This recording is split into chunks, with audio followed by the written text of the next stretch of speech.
Data types की दो categories हमने लास्ट क्लास में डिस्कस की थी. One category is called composite and other one is called non composite. आज कंपोजिट नॉन कंपोजिट को हम फर्दर मूव कर लेके चलेंगे जी बेटे.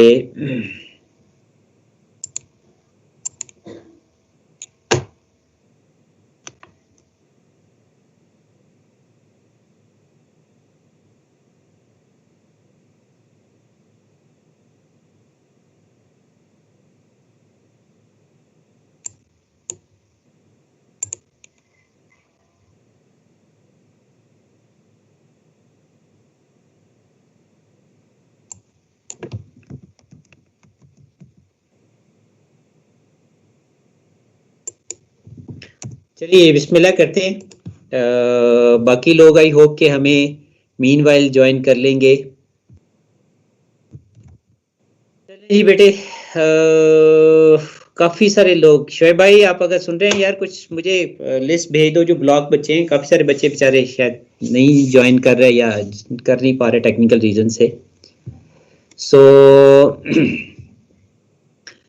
अच्छा बेटा, इसमें हम लोग कंटिन्यू करते हैं और इसमें हमारे पास जो टारगेट है वो इनफैक्ट हम डाटा टाइप्स के पॉइंट ऑफ व्यू से, रिकॉर्ड स्ट्रक्चर के पॉइंट ऑफ व्यू से बात करते हैं. लास्ट टाइम हमने डिस्कस किया था और पहला क्वेश्चन जो है that is there in front of you. कौन कमेंट करेगा? मरियम, आई थिंक आप लास्ट क्लास में नहीं थी बेटे. नहीं सर. चलें जी बेटे, गौर से प्लीज देखिएगा जी. इसमें हम एक user defined composite record structure define कर रहे हैं. इसमें कल लास्ट टाइम हमने किया था कि हम अपनी डाटा टाइप्स कैसे डिफाइन करते हैं और फिर उन डाटा टाइप से हम इंस्टेंसेस जो है वो कैसे क्रिएट करते हैं.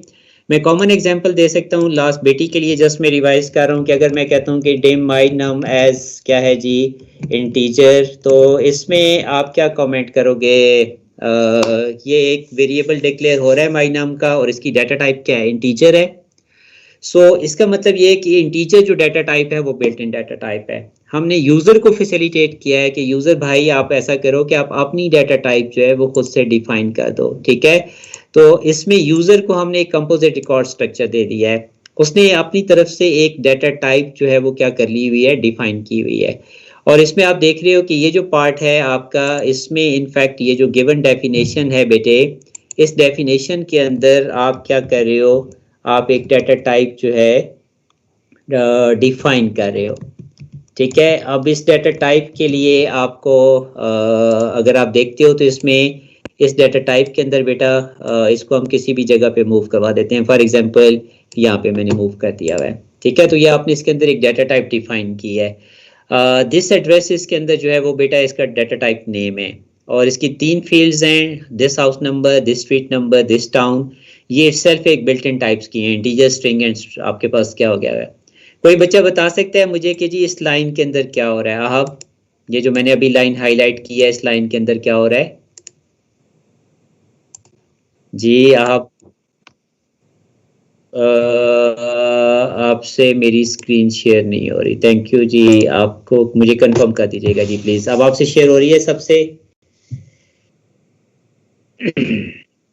चलिए बेटे, इस क्वेश्चन के अंदर हम यूजर डिफाइंड डाटा टाइप की बात कर रहे हैं और यूजर डिफाइंड डाटा टाइप के अंदर हमने in fact record structure is one of the user defined data type है. ठीक है, अब इसमें ये होता है कि हम यूजर को फैसिलिटेट करने के लिए मल्टीपल फील्ड्स का कॉम्बिनेशन बना के एक रिकॉर्ड स्ट्रक्चर बना देते हैं. जैसे अगर यूजर को फॉर एग्जांपल किसी भी डोमेन के अंदर प्रॉब्लम सॉल्विंग में बार बार एड्रेस को डील करना है, जब भी उसे एड्रेस डील करना है तो उसको अगर वो अलग से करेगा तो हर दफ़ा उसको 3 अलग वेरिएबल डिक्लेयर करने होंगे. बट हम चाहते हैं कि नहीं, यूज़र को फैसिलिटेट करें, उन 3 जो कंपोनेंट्स है उसका एक कम्बिनेशन बना के उसको एक सिंगल यूनिट डाटा टाइप बना दें और बाद में उस डाटा टाइप को वो यूज़ करते हुए उसके अंदर अपनी डाटा वैल्यूज़, पहले वो डाटा टाइप डिफाइन करे और फिर उस डाटा टाइप के अंदर वो अपनी वैल्यूज़ को क्या करे, मैनेज करे.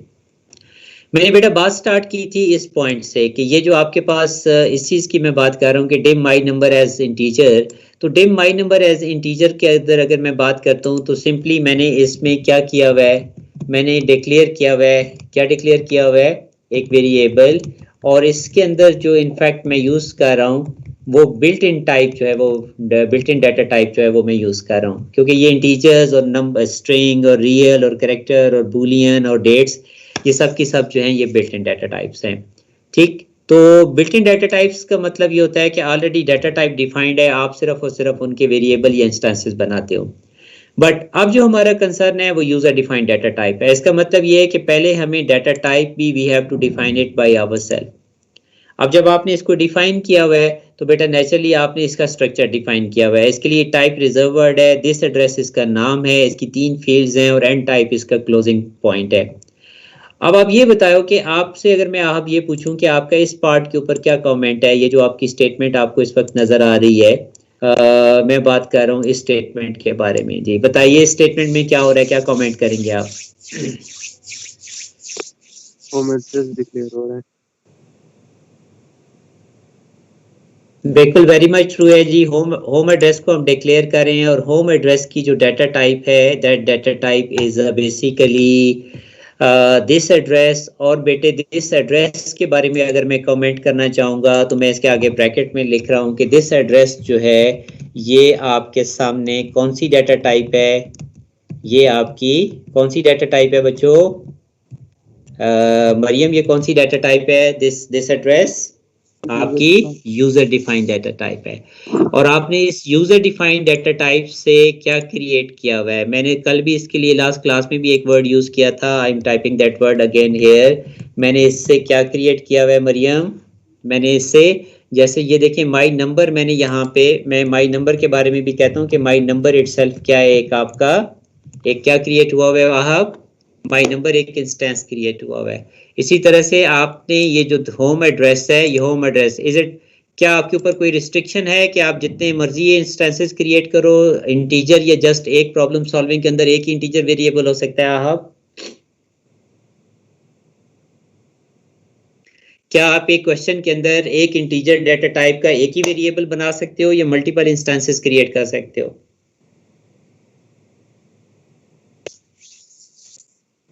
तो बेटे जब आपने यहाँ पे भी एक यूजर डिफाइंड डाटा टाइप बना दिया है तो आपको अलाउड है कि आप इसके मल्टीपल इंस्टेंसेस जो है वो आप क्रिएट कर सकते हो। ठीक है, फॉर एग्जांपल अगर मैं आपसे कहूँ कि जी आपको ये देखिए जी, मैं इसमें आपको एक एग्जांपल दे देता हूँ बेटे। ठीक है, मैं इसी जगह पे स्पेस यूटिलाइज कर लेता हूँ, ये देखिएगा जी। ठीक है, और मैं इसको क्या बना देता हूँ, ये देखिए मैंने क्या चेंज कर दिया जी, बताइए अब आप क्या हो गया। ये जो मैंने लिखी है नई statement, declare home address 1 colon this address, और पहली वाली स्टेटमेंट में क्या फर्क है और क्या कॉमन है? नेम डिफरेंट है, लेकिन इन दोनों की डाटा टाइप कॉमन है या नहीं है? डाटा टाइप है मरियम। बेसिकली बेटे हम यहाँ पे ये ट्राई कर रहे हैं कि आप एक यूजर डिफाइंड डाटा टाइप बना के, जैसे हमने इंटीजर के मल्टीपल वेरिएबल्स क्रिएट किए थे, इसी तरह से आप किसी भी यूजर डिफाइंड डाटा टाइप के मल्टीपल इंस्टेंसेस या वेरिएबल्स क्रिएट कर सकते हो। काजिम, ये पॉइंट क्लियर हुआ? जी। अब बेटे इसके बाद अगला पॉइंट ये है कि हमने इन वेरिएबल्स को यूज कैसे करना है। जैसे आपको याद होगा कि अगर माई नाम है तो माई नाम के अंदर तो बड़ा सिंपल सा काम हो सकता है कि माई नाम को मैं वैल्यू क्या दे देता हूँ, 30 असाइन कर देता हूँ। ठीक है, क्योंकि ये बिल्ट इन डाटा टाइप था। जब कंपोजिट रिकॉर्ड स्ट्रक्चर आप यूज करोगे तो ऐसी सिचुएशन में बेटा आपको यूज करने के लिए पहले वेरिएबल नेम देना होगा, home address dot. For example वो ये कहता है जी होम एड्रेस में आपने हाउस नंबर असाइन करना है, तो इसका मतलब ये है कि इसको आप लिखोगे दिस हाउस नंबर, और आपने भी वही यूज करना है। ठीक है, आपको याद है कि इसमें हमने असाइनमेंट ऑपरेटर के तौर पे क्या यूज करते थे? बैक एरो यूज करते थे या नहीं करते थे? मैं थोड़ा सा बैक एरो को बड़ा कर देता हूँ just for your better understanding. ठीक है, वैसे तो आप सिंगल सिंबल से भी यूज कर सकते हैं। ये बात समझ में आई कि नहीं आई? जैसे आप अगर इसको यहाँ पे डिक्लेयर कर रहे हो तो इसका जो proper assignment pseudo code form में, आप याद है कि सूडो कोड फॉर्म में हम असाइनमेंट के लिए क्या यूज करते हैं? क्या यूज करते हैं सूडो कोड में असाइनमेंट के लिए? बैक एरो यूज करते थे या नहीं करते थे? ठीक है, तो बेटे होम एड्रेस जो है वो आपका आइडेंटिफायर नेम है, डॉट दिस हाउस उसका फील्ड रेफरेंस है और उसको वैल्यू आपने क्या असाइन कर दी हुई है, आपने उसको वैल्यू असाइन कर दी हुई है 34 कर दी हुई है। ठीक है जी। अब इसी तरह से इसके अगले क्वेश्चन के अंदर the type of definition for this address is to be change, rewrite one line for the definition. ठीक है, इसमें वो ये कहता है कि हम लिमिट डाल देते हैं जी। ठीक है, लिमिट डाल देने का मतलब ये है कि हम इसमें इसकी जो डेफिनेशन है, जो स्ट्रक्चरल डेफिनेशन है, उस स्ट्रक्चरल डेफिनेशन के अंदर हम एक चेंज ला रहे हैं। और क्या चेंज ला रहे हैं कि हम रिस्ट्रिक्शन लगाना चाह रहे हैं, और किस चीज़ पे हम रिस्ट्रिक्शन लगाना चाह रहे हैं, तो बेसिकली हम बेटे रिस्ट्रिक्शन लगाना चाह रहे हैं उसकी एक वैल्यू के ऊपर। ठीक है, और वो वैल्यू क्या होगी, वो जस्ट आपकी वैल्यू जो है वो हमने दिस हाउस नंबर को अब हमने डिफरेंट वे में लिखना है। और डिफरेंट वे में क्या लिखना है, मैं वो डेफिनेशन यहीं पे बेटा लिख देता हूँ। ये देखिए जी, इसमें एक छोटा सा चेंज लाएंगे हम। क्या चेंज लाएंगे, मैं इसको थोड़ी साइड इसकी चेंज करके इसको क्लियर, ये देखिए, तो इसका मतलब ये है कि declare this house colon integer को हमने रिप्लेस कर देना है declare this house number colon 1.10। इस 1.10 के अंदर हमने रिस्ट्रिक्शन इम्पोज कर दी हुई है। और बेटे वो रिस्ट्रिक्शन कौन सी इम्पोज कर दी हुई है, चले मैं इसको नीचे ले जाता हूँ जी, इसकी प्लेस पे ले जाते हैं। ये लें जी, हम इसको यहाँ पे ले आते हैं और इसकी प्लेस जो है वो बेसिकली यहाँ पे आ जाती है, ये ले। ठीक है, तो अब डेफिनेशन चेंज आपको समझ आई मरियम, कि हमने हाउस नंबर के ऊपर एक रिस्ट्रिक्शन इम्पोज कर दी है। ठीक है, हमने हाउस नंबर्स पे क्या इम्पोज कर दिया है भाई, हुजैफा साहब, ख्वाजा उस्मान साहब, काजिम साहब, आहब साहब। ठीक है, हमने हारिस सईद, हमने उसके ऊपर एक रिस्ट्रिक्शन इम्पोज कर दी है। और क्या रिस्ट्रिक्शन लगा दी है, देखें डाटा टाइप के अंदर इंटीजर में हम कोई इस तरह की रिस्ट्रिक्शन लगा सकते थे डेफिनेशन के अंदर, आहब? नहीं सर, मेरी आवाज आ रही? जी आ रही है जी, आ रही है। उसमें हमारे पास इम्पोज जो है वैसी कोई फैसिलिटी नहीं थी, लेकिन अब हमने यहाँ पे यूजर को फैसिलिटेट करने के लिए, और इसी तरह से उसने कहा हुआ था कि जो आपके पास पॉसिबल टाउन्स आर लिमिटेड जो हैं, उसने टाउन्स की वैल्यूज के ऊपर भी रिस्ट्रिक्शंस लगा दी है। तो टाउन की डेफिनेशंस के ऊपर भी रिस्ट्रिक्शंस है। दिस टाउन जो है वो पहले आपकी डेफिनेशन में सिंपली क्या है, दिस टाउन, ये देखिए ये सिंपल एक क्या यूज हो रही है, एक स्ट्रिंग यूज हो रही है। लेकिन अगर आप चाहो कि दिस टाउन को चेंज कर दो, तो आपको दिस टाउन की डेफिनेशन के अंदर आप कॉलन के बाद जब आप उसको वैल्यूज दे दोगे तो वो खुद ही आइडेंटिफाई कर लेगा कि इन वैल्यूज की टाइप जो है, वैल्यूज की टाइप से पता चल रहा है ना काजिम एंड आहब एंड रिमेनिंग ग्रुप के, ये एक आपकी स्ट्रिंग वैल्यू है मरियम जी। ठीक है, तो इसका मतलब ये है कि आप जो है वो इसकी डेफिनेशन चेंज आप यहाँ से मैनेज कर सकते हैं। ठीक है बेटा, सो इस तरीके से आपको इस क्वेश्चन के अंदर ढेर सारी मैंने आपको इसमें चेंजेस बता दी हैं कि आपने पहले डाटा टाइप को डिफाइन करना है, डिक्लेयर करना है, और फिर उस डाटा टाइप के हिसाब से आपने उसके इंस्टेंसेस या वेरिएबल जो हैं वो क्रिएट कर रहे हैं। ठीक है जी, इसमें मेरे पास शायद कुछ और क्वेश्चंस भी हों जो मैंने आपके लिए फाइंड आउट किए थे। और ये लें जी, अब इस सिचुएशन में मैं आपको एक क्वेश्चन आपकी तरफ भेज रहा हूँ और आपसे रिस्पांस चाहूँगा। आपने इस पहले वाले क्वेश्चन को बाय कीपिंग इन माइंड आपने ये सेकंड क्वेश्चन जो है वो परफॉर्म करना है। मैं दोनों तरफ ग्रुप में आपको मैंने व्हाट्सएप ग्रुप में यहाँ भी शेयर कर दिया हुआ है और ऑनलाइन ग्रुप में भी मैं बल्कि आपको मैं टीम्स पे भी शेयर कर देता हूँ ताकि आप सबको ये क्वेश्चन जो है वो यहाँ से डायरेक्टली मिल जाए जी। ये लें जी, ये लें जी, मैंने टीम्स के अंदर भी शेयर कर दिया ताकि टीम्स के अंदर सबको ये क्वेश्चन मिल जाए। क्विकली शाबाश, मरियम बेटी ने कुछ अच्छा इशू है, कोई बात नहीं बेटे। आप काजिम मेरे ख्याल से क्लास एज यूजुअल रिकॉर्ड कर रहा होता है, काजिम लिंक शेयर कर दीजिएगा जी। Thank you Kazim. नहीं कर रहा सर, नहीं कर रहा। थैंक यू, वापस कर दो यार।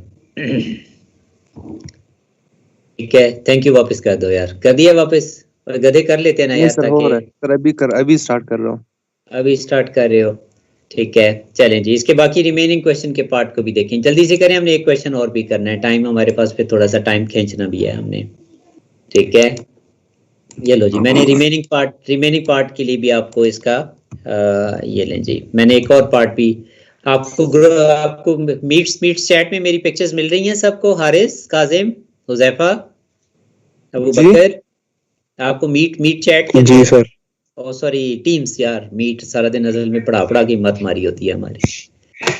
Yes sir. टीम्स के अंदर वो मीट हम बाकी प्लेटफॉर्म पे यूज करते हैं, आप लोगों का टीम यूज हो रहा है। जी तो मिल गया सेकंड क्वेश्चन जी। जी जल्दी से मुझे इस क्वेश्चन के ऊपर रिस्पांस दें ताकि मैं नेक्स्ट क्वेश्चन की तरफ जाऊं। शाबाश। इसका पार्ट सी भी दे रहा हूँ जी। ठीक है, ये लें जी, मैं इसका पार्ट सी भी आपसे शेयर कर रहा हूँ। ये लें जी, ये लें जी।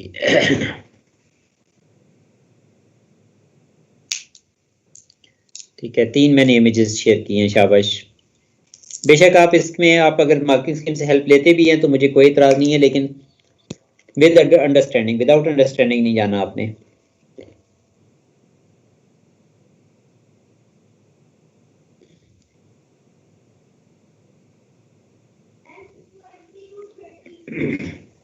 मरियम आई थिंक डिस्कनेक्टेड है हमारे से।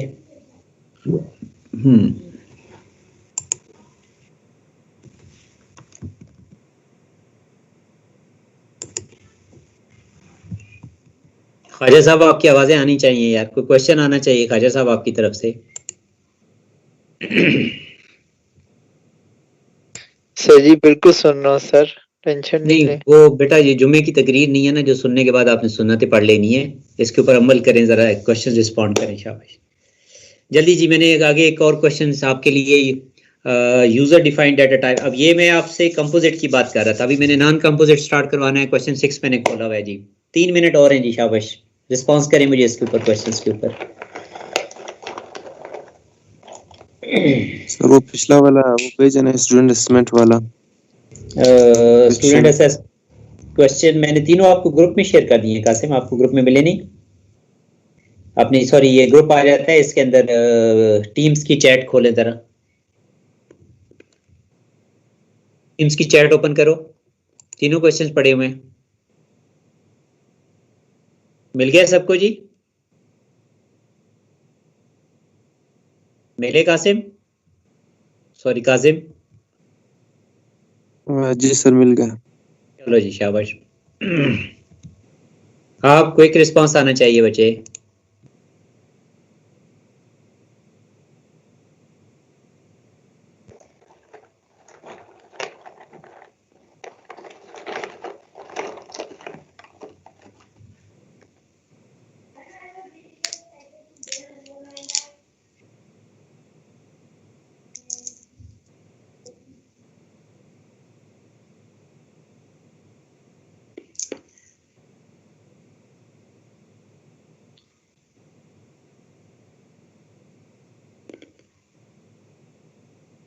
शोएब भाई हमने आपको भी कंप्यूटर पढ़ा देना है साथ में।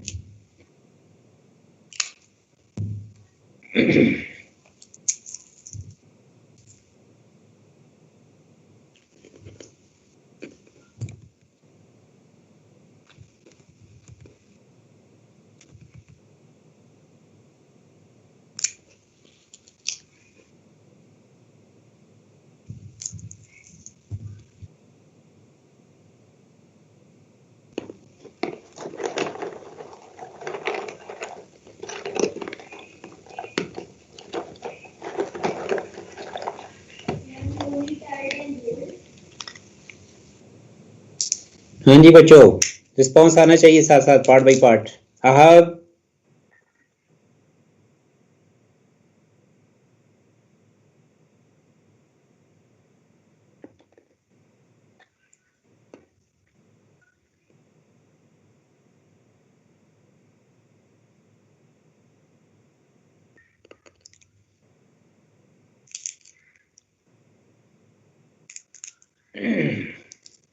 हुज़ैफा,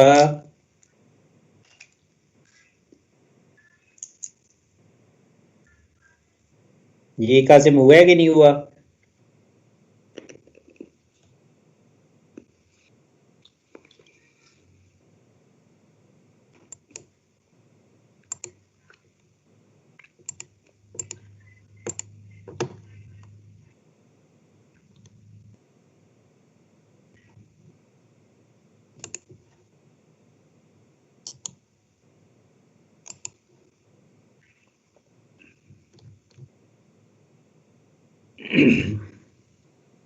जी बताएं बेटे, आपने क्वेश्चन के पार्ट किधर गया यार?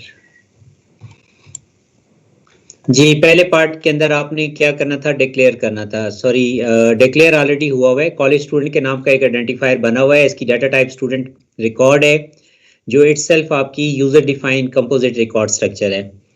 आपने कॉलेज स्टूडेंट के साथ उसको स्टूडेंट आईडी को 6539 असाइन करना था। ये देखिए जी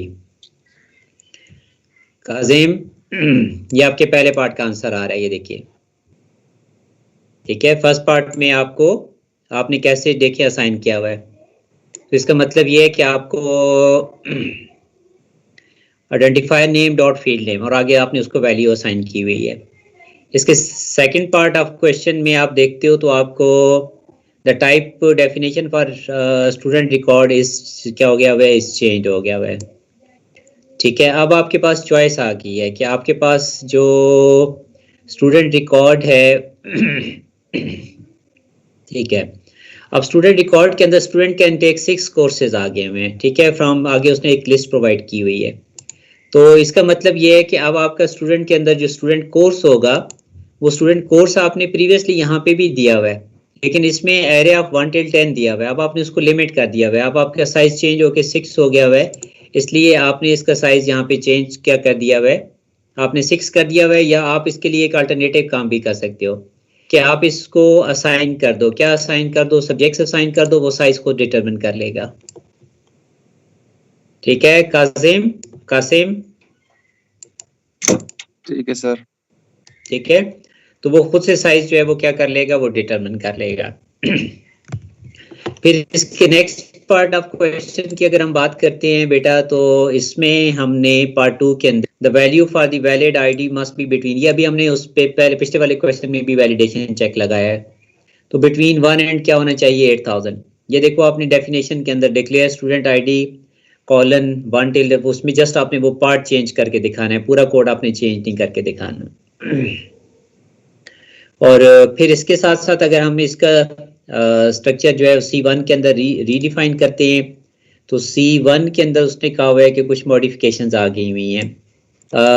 उसने एक स्टूडेंट असेसमेंट का रिकॉर्ड स्ट्रक्चर आपसे एक डाटा टाइप डिफाइन करवाई हुई है, ये देखें।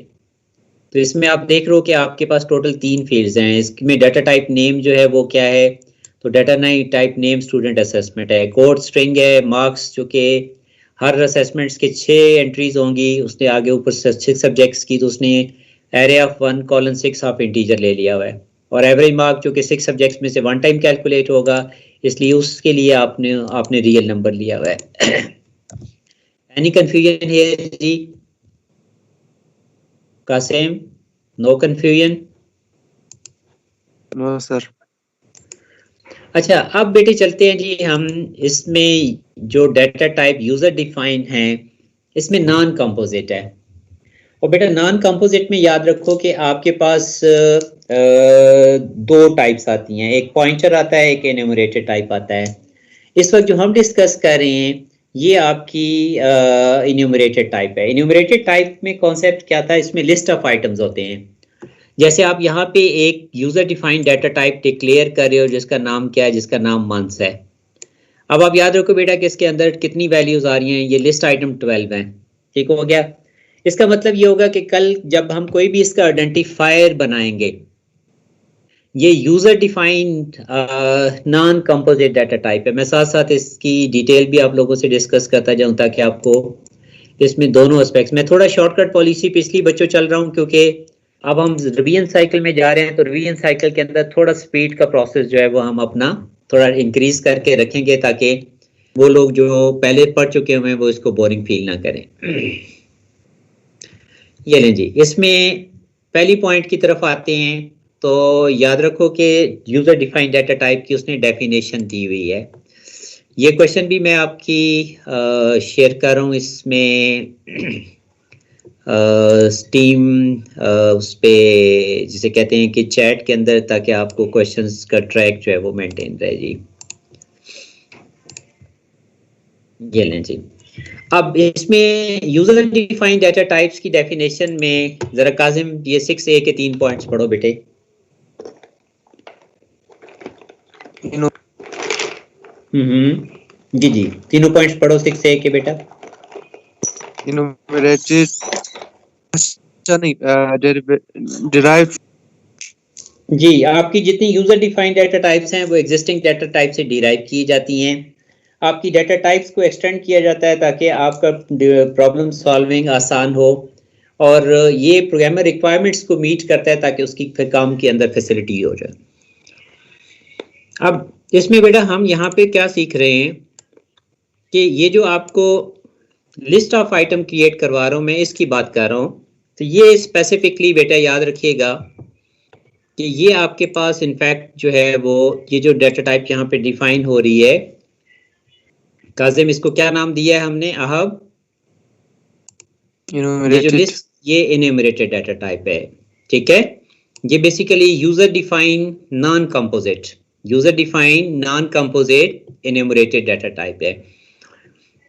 इसके अंदर हमेशा क्या होगा, इसके अंदर बेटे जब भी आप ये टाइप डिफाइन करोगे तो इस टाइप के अंदर हमेशा क्या होंगे आपके लिए, क्या होंगे जी, हमेशा आप क्या होंगे,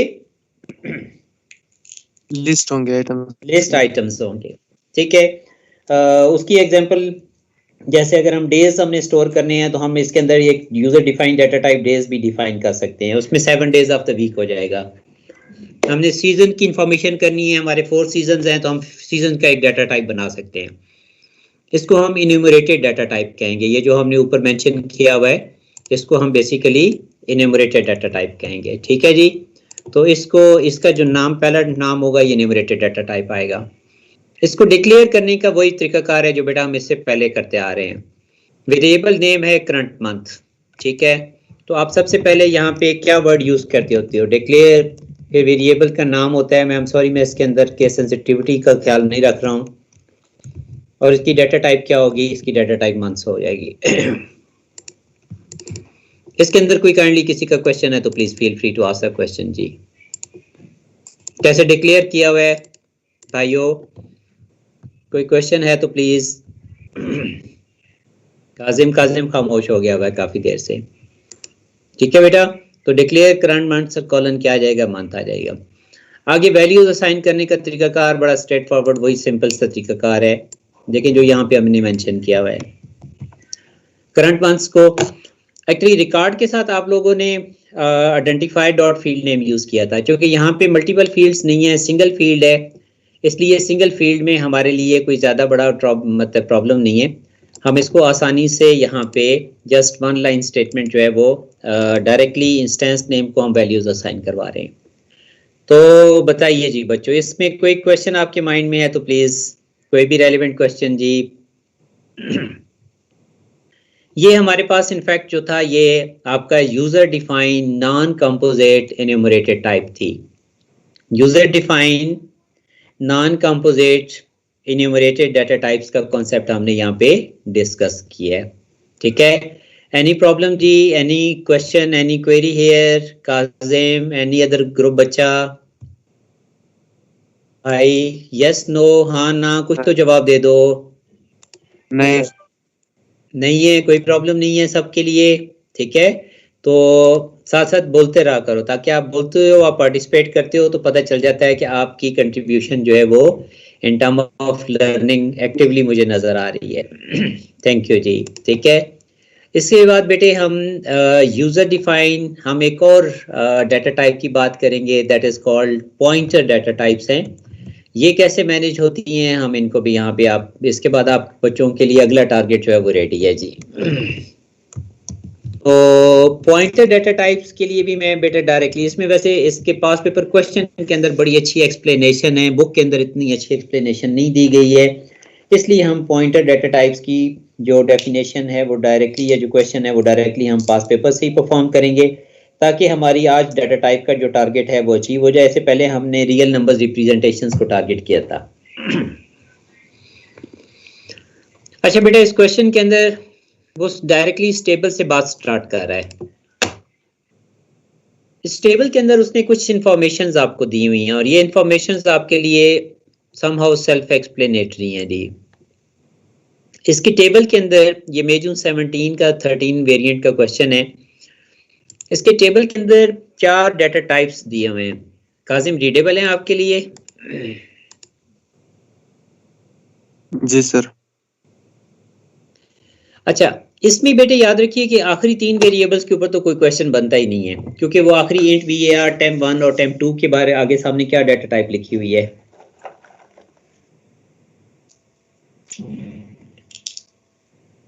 टेबल में integer 1 int var temp1 temp2 के सामने बेटा क्या डाटा टाइप लिखी हुई है? इंटीजर लिखी हुई है या नहीं लिखी हुई?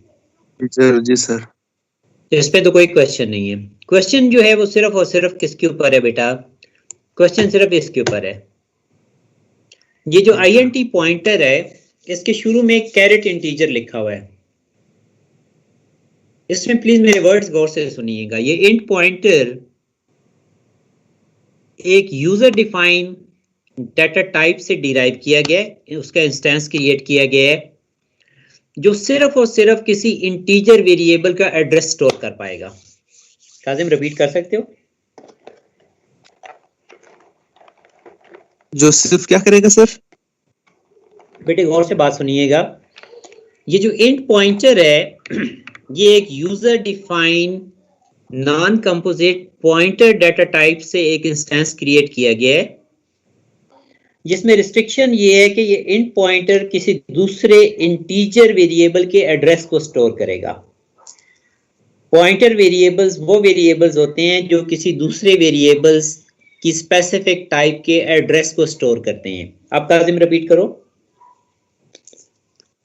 सर ये जो कैरेट लगता है शुरू में, तो ये दूसरे इंटीजर के एड्रेस को स्टोर करता है। इसका मतलब ये है कि इंट पॉइंटर एक इंस्टेंस है, एक वेरिएबल है,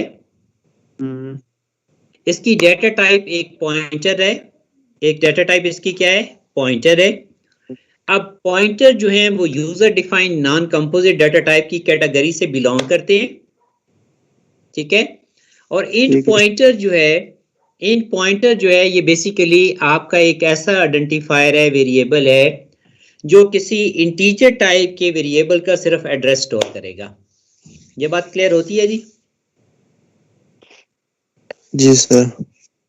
हुज़ैफा, कोई भी पॉइंटर वेरिएबल, आयजा कोई भी पॉइंटर वेरिएबल किसी दूसरे स्पेसिफिक टाइप के वेरिएबल के सिर्फ एड्रेस को होल्ड करेगा।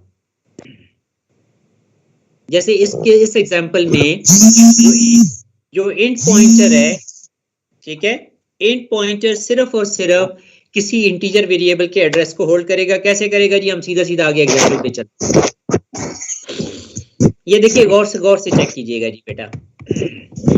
अपना माइक म्यूट कर दो। मैं खाली काजिम आपका माइक अनम्यूटेड है। ये जो ऊपर आपकी 4 इंफॉर्मेशन गिवन है बेटे, इन इंफॉर्मेशन को गौर से पढ़िएगा, आपको पूरे का पूरा क्वेश्चन इन 4 इंफॉर्मेशन से समझ आ जाएगी। मैं आपको एक और हेल्प करता हूं जी। ये देखिए, अगर मैं अज्यूम करता हूं कि जी मेरे पास ये जो इंटीजर वेरिएबल, ये देखिए ये मेरे पास एक वेरिएबल है, ये मेमोरी की एक स्पेस है, ठीक है। इस मेमोरी स्पेस में इस वेरिएबल का नाम काजिम क्या है जी? इस वेरिएबल का नाम है इंट var और इसके अंदर वैल्यू कंटेंट क्या पड़ा हुआ है काजिम? 57 पड़ा हुआ है, ठीक है। ये ले जी, ठीक हो गया। अब बेटा मैं अज्यूम करता हूं कि इसका एक एड्रेस है जी। इसका एड्रेस क्या है इस लोकेशन? तो मैं अज्यूम करता हूं कि जी इस लोकेशन का एड्रेस जो है वो है, ये मेमोरी में लोकेशन किधर पड़ा हुआ है? किस लोकेशन पे पड़ा हुआ है ये वेरिएबल इंट var मेमोरी में?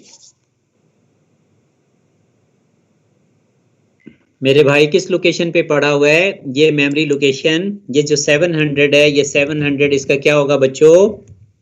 ये 700 क्या होगा? इसका एड्रेस है, ठीक हो गया। इसका मतलब ये होगा बेटा कि मैं यहाँ पे आपको वेरीफाई करा देता हूँ कि आपका जो इंट पॉइंटर है, ये इंट पॉइंटर इटसेल्फ एक वेरिएबल है। ये इंट पॉइंटर जो है इटसेल्फ एक क्या है? आपका एक वेरिएबल है। ये देखिए, ये मैं अज्यूम करता हूँ कि ये इंट पॉइंटर एक वेरिएबल है, ठीक है। और ये इंट पॉइंटर क्या कर सकता है? इस इंट पॉइंटर के अंदर बेटे, ये जब मैं अब ये टेक्स्ट टाइप करूंगा तो आपको समझ आ जाएगी कि इस इंट पॉइंटर के अंदर, बताइए जी क्या मैंने स्टोर किया है। अब आपको बात समझ में आ गई है कि नहीं आ गई? जी सर 700 इन स्टोर पॉइंटर क्या दैट तो 700 Address. 700 इटसेल्फ क्या है भाई? एड्रेस एड्रेस है। Address. इट मीन कि जो भी पॉइंटर वेरिएबल्स होंगे वो पॉइंटर वेरिएबल्स बेटा किसी स्पेसिफिक टाइप के वेरिएबल्स के सिर्फ और सिर्फ क्या स्टोर कर पाएंगे? एड्रेस एड्रेस स्टोर कर पाएंगे। ठीक है जी। और आपने जब उनको एड्रेस असाइन करना होगा तो आप किसी भी वेरिएबल के नेम के शुरू में क्या कौन सा सिंबल यूज करोगे बच्चा? ये देखिए जी कौन सा सिंबल यूज हुआ है, ये देखिए मैंने गौर से अब इसको बड़ा कर दिया, ये देखिए @ यूज किया हुआ है। क्या यूज किया हुआ है? @ यूज किया। किसी भी वेरिएबल के स्टार्ट में @ लगा देंगे। अब देखिए मैं अगर INTVAR लिखूंगा तो वो मुझे 57 देगा, लेकिन अगर उसके शुरू में मैं @INTVAR लिखूंगा तो क्या देगा काजिम मुझे? Address address. कौन सी वैल्यू है? 700 है। आई बात समझ में कि नहीं आई? जी सर अब एक और इंटरेस्टिंग काम, ये जो कैरेट साइन है ये कभी पहले होगा कभी बाद में होगा। ठीक है, आप हमारे साथ ही है ना?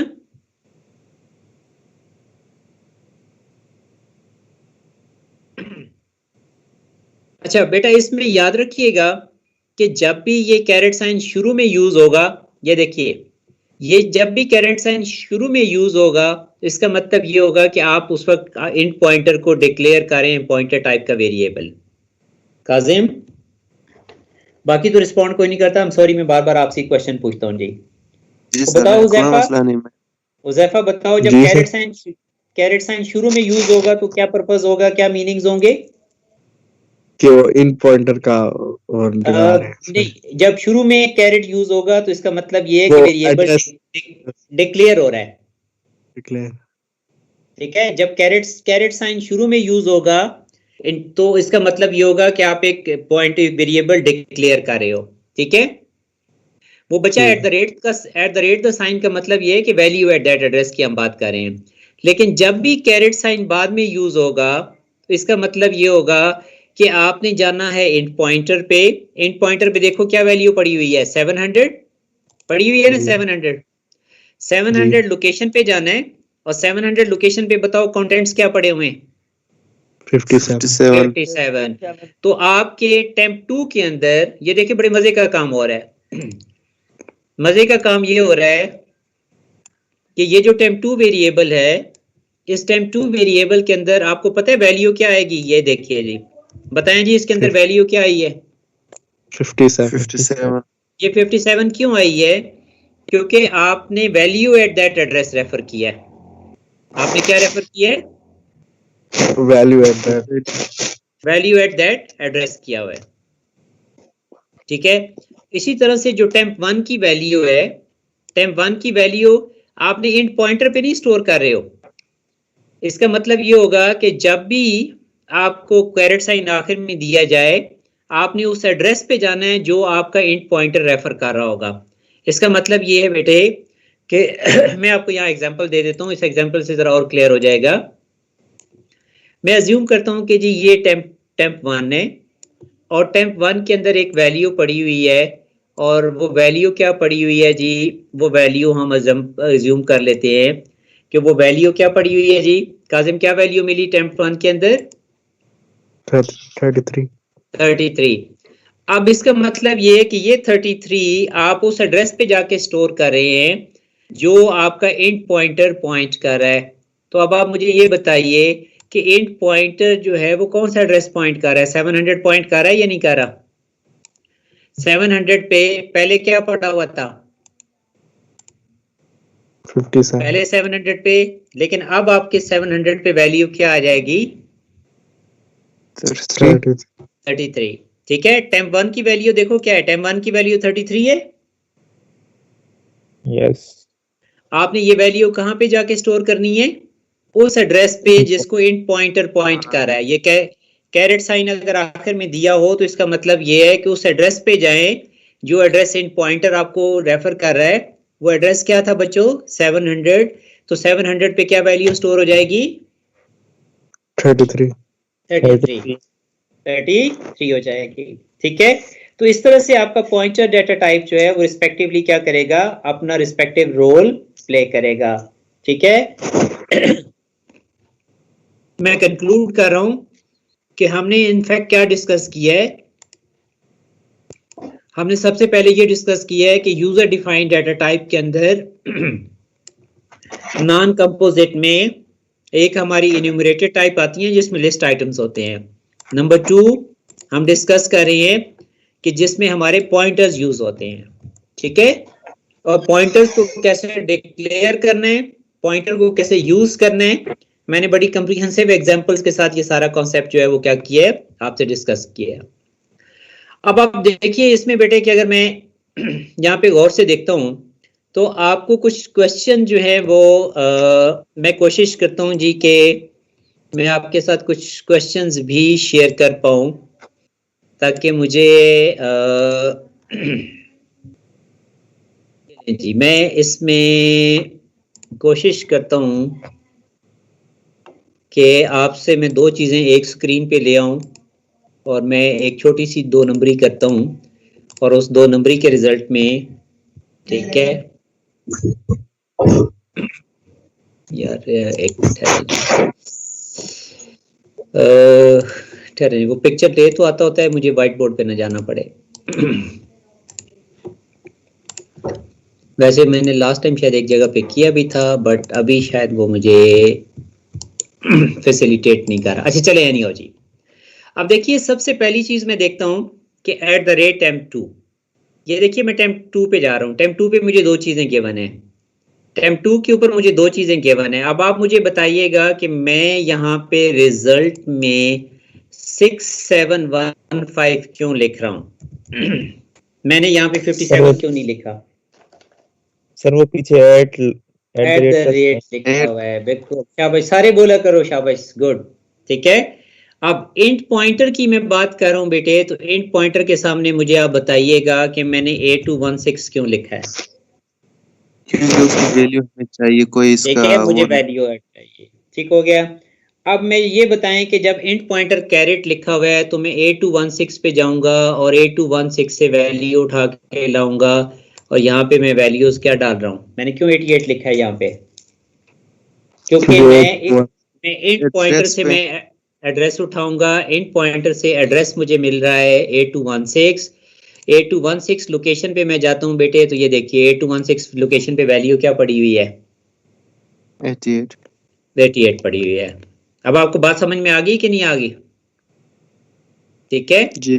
तो आप लोगों ने इसमें ये जो क्वेश्चन है 9608 मई जून 1731, इसमें क्वेश्चन आपको ये पूरे का पूरा क्वेश्चन आपने सॉल्व करना है ताकि आपको इस क्वेश्चन में से मैक्सिमम चीजें जो हैं वो मिल जाएं। ये लें जी, ठीक है। अब आप 2 चीजें कंपेयर कर रहे हो इंट पॉइंटर कैरेट, वो आपको इंट पॉइंटर कैरेट का मतलब ये है कि आप A216 पे जाएं, A216 पे जाके आपको कंटेंट मिलेगा 88। आप यहाँ पे 2 चीजें आपस में कंपेयर कर रहे हो जी। ये जो इंट पॉइंटर कैरेट है ये आपको दे रहा है 88। अब temp2 की वैल्यू है बच्चों 57, ठीक है। अब 57 + 6 क्या होता है भाई आपका? इसका मतलब ये है कि एक्चुअली आप कंपैरिजन कर रहे थे, किस चीज का कंपैरिजन कर रहे थे? दो एक्सप्रेशन को कंपैरिजन कर रहे थे और एक्सप्रेशन का एक पार्ट जो है वो आपको दे रहा है ये देखें जी, आपका 88 जो है वो कंपेयर हो रहा है किससे? 57 + 6 कितना हो जाएगा? 63। और आपका ये जो कंपैरिजन है ये ट्रू है या फॉल्स है जी? फॉल्स है, ठीक है। आई एम सॉरी, मेरा स्पेलिंग गलत हो गया जी। ये कंपैरिजन क्या है, फॉल्स है या ट्रू है जी? फॉल्स है, ठीक हो गया। तो बेटा आज जो मेरे पास टारगेट था, आपने जितने भी क्वेश्चन, मैं आपको 2 क्वेश्चन, एक ये मैं आपको रेफर कर रहा हूँ मई जून 17 का, वेरिएंट 31 का है, ये कासिम जरा क्वेश्चन का रेफरेंस पोस्ट कर देना। और दूसरा जो है इसके अंदर एक और क्वेश्चन जो आपको मैं रेफर कर देता हूँ, ठीक है, ये लें जी। इसमें आपके पॉइंटर के क्वेश्चन जो है वो मई जून 1731 भी आ रहा है और उसके बाद आपका और एक क्वेश्चन जो आ रहा है वो मई जून 17 का 32 भी इसके अंदर भी आपका पॉइंटर का क्वेश्चन है और 33 31 के अंदर शायद ओवरलैपिंग आ रही है, ठीक है। तो चलें जी, अब आपके इसमें क्वेश्चन जो हैं वो ये दो ही क्वेश्चंस आ रहे हैं, ठीक है। मई जून 17 31 में और 32 के अंदर है, ठीक है बच्चों। तो अब आज आपका एक और जो आर्टिकल है वो यूजर डिफाइंड डाटा टाइप्स, पिछले हमने लेसन लेक्चर्स के अंदर कवर किया था। इनफैक्ट आपका जो रियल नंबर्स की रिप्रेजेंटेशन है, आज हमने इसमें कंपोजिट में हमारे रिकॉर्ड स्ट्रक्चर और सेट्स आते हैं और नॉन कंपोजिट के अंदर इन्यूमरेटेड टाइप्स आती हैं और पॉइंटर आते हैं। तो आज हमने नॉन कंपोजिट के अंदर इन्यूमरेटेड टाइप्स को और आपने पॉइंटर्स को जो है, ये आपका मेजर डिस्कशन का आज का टारगेट था जी। कल इंशाल्लाह we will resume back tomorrow morning और we will get back for further discussion और कल हम इस चैप्टर को वाइंड अप कर देंगे। ये मरियम आप लोगों की फरमाइश पे बेटे चैप्टर रिपीट हो रहा है, लेकिन इस चैप्टर के अंदर आपको जो वो है आप साथ साथ इसको कल हम लोगों ने फाइल हैंडलिंग की टाइप्स हैं उनको इंशाल्लाह हम कवर करेंगे कि फाइल जो 3 ऑर्गेनाइजेशंस हैं और फाइल के अंदर जो डाटा एक्सेस मेथड हैं वो 2 हैं। हमने इन तीनों 2 चीज़ों को कल फाइनल करके ये टॉपिक कंप्लीट कर लेंगे जी। एनी क्वेश्चन, एनी क्वेरी जी, एनी प्रॉब्लम? नहीं हो गया? चलिए जी, that's all from my side जी और इंशाल्लाह we will resume back tomorrow morning जी एंड अल्लाह हाफिज।